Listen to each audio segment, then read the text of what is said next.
Good evening बच्चों, good evening. मैं हूं professor Hare Ram Sinha from university of Delhi. बच्चों, आज के इस लेक्चर में मैं आप लोगों के साथ ये डिस्कस करने जा रहा हूं कि कंज्यूमर प्राइस इंडेक्स क्या होता है, इसके कितने टाइप्स हैं, एंड फाइनली हम डिस्कस करेंगे कि इसका इंपॉर्टेंस क्या है।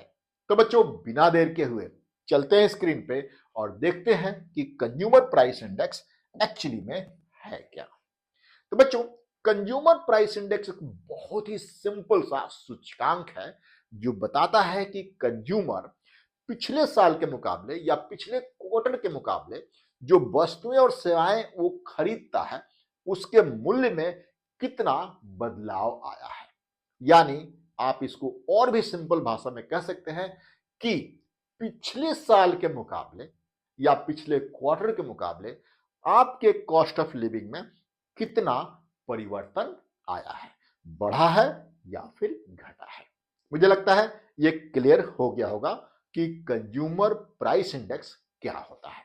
अब देखिए, अब बात यह आती है कि कंज्यूमर प्राइस इंडेक्स हम पढ़ते क्यों हैं, हमें इसको जानना क्यों है। तो सबसे पहले मैं बता दूं कि कंज्यूमर प्राइस इंडेक्स को हम पढ़ते हैं इन्फ्लेशन को नापने के लिए। किसको बच्चों? इन्फ्लेशन को नापने के लिए हम पढ़ते हैं कंज्यूमर प्राइस इंडेक्स। सरकार इसको यूज करके बहुत सारी नीतियां बनाती है, जैसे कि मिनिमम सपोर्ट प्राइस क्या होना चाहिए, मिनिमम वेज क्या होना चाहिए, कितनी सब्सिडी देनी चाहिए या फिर कितना टैक्स लगाना चाहिए। ये बहुत सारी नीतियां सरकार कंज्यूमर प्राइस इंडेक्स को देख के ही करती है। और सरकार की बहुत सारी आर्थिक योजनाएं कंज्यूमर प्राइस इंडेक्स को देख के ही होता है। इसको कैलकुलेट बहुत ही सिंपल तरीके से इसको कैलकुलेट किया जा सकता है। यानी करंट प्राइस आप देख सकते हैं, करंट ईयर की वस्तुओं की कीमत डिवाइडेड बाय बेस ईयर की वस्तुओं की कीमत इनटू 100। यानी आप यहां देख सकते हैं CPI equals to current year की वस्तुओं की कीमत यानी अभी डिवाइड बाय बेस ईयर की वस्तुओं की कीमत इनटू 100। इस तरीके से आप कंज्यूमर प्राइस इंडेक्स कैलकुलेट कर सकते हैं। अब आगे देखिए, भारत में मुख्य रूप से कंज्यूमर प्राइस इंडेक्स के 4 प्रकार माने जाते हैं। कंज्यूमर प्राइस इंडेक्स आईडब्ल्यू यानी इंडस्ट्रियल वर्कर, यह औद्योगिक श्रमिकों के लिए महंगाई को नापता है। बहुत ही सिंपल सा ध्यान रखिएगा, कंज्यूमर प्राइस इंडेक्स आईडब्ल्यू यानी सीपीआई फॉर इंडस्ट्रियल वर्कर। ये क्या करता है? ये इंडस्ट्रियल वर्कर के लिए महंगाई को मापता है। यानी इंडस्ट्रियल वर्कर के कॉस्ट ऑफ लिविंग में कितना चेंज आया है एज पर प्रीवियस ईयर या फिर प्रीवियस क्वार्टर। जैसे फॉर एग्जांपल मान लीजिए कि दिल्ली में जो इंडस्ट्रियल वर्कर्स हैं पिछले साल के मुकाबले यानी 2025 के मुकाबले 2026 में कितना चेंज आया है, इसको ये मापता है। इसमें क्या क्या इंक्लूड होता है आप देख सकते हैं। इसमें खाद्य, वस्त्र, आवास, स्वास्थ्य और शिक्षा इसमें इंक्लूड होता है।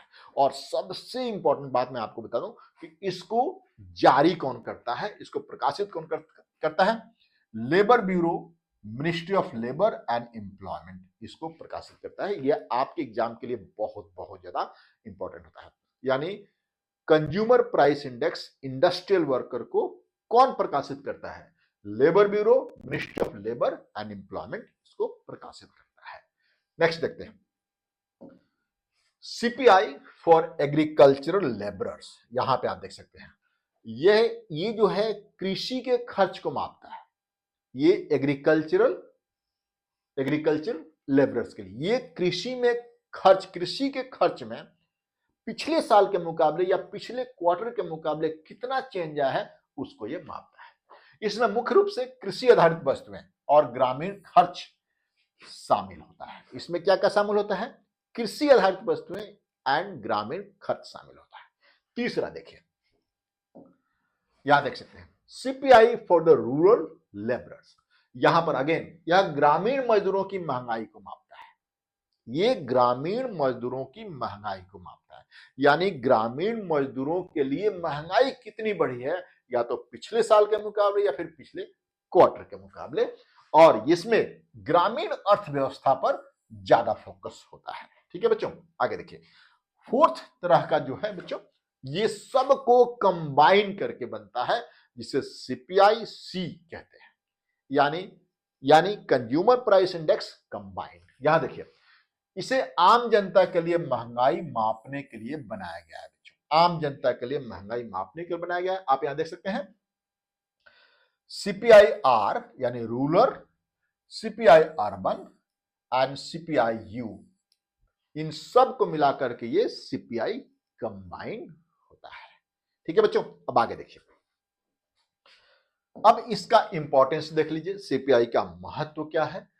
महंगाई मापन, यह मैं थोड़ा पहले भी डिस्कस कर चुका हूं। सीपीआई को देखकर आरबीआई और सरकार अपनी नीतियां बनाती हैं। जैसे सीपीआई, महंगाई कितना बढ़ रहा है, यदि महंगाई ज्यादा बढ़ता है तो उसको कंट्रोल करने के लिए आरबीआई, बहुत सारे टूल्स हैं आरबीआई के पास, जैसे कि रेपो रेट है, इसके अलावा रेपो रेट है आपके पास, रिजर्व रेशियो है, बहुत सारे टूल्स हैं जिसको यूज करके अब महंगाई को कंट्रोल करने की कोशिश करता है आरबीआई। ठीक है बच्चों, सरकार अपने कर्मचारियों को डियरनेस अलाउंस इसी बेसिस पे बनाती है। मिनिमम आपके पास पॉलिसी प्लानिंग में सब्सिडी, मिनिमम वेज और पेंशन के लिए भी सरकार इसको यूज करती है। तो बच्चों, आज के इस लेक्चर में इतना ही। आपको ये लेक्चर कैसा लगा मुझे कमेंट करके जल्दी से बताइए, और मुझे बताइए कि अगला लेक्चर मैं किस टॉपिक पे लूं। थैंक यू बच्चों, thank you for watching this lecture.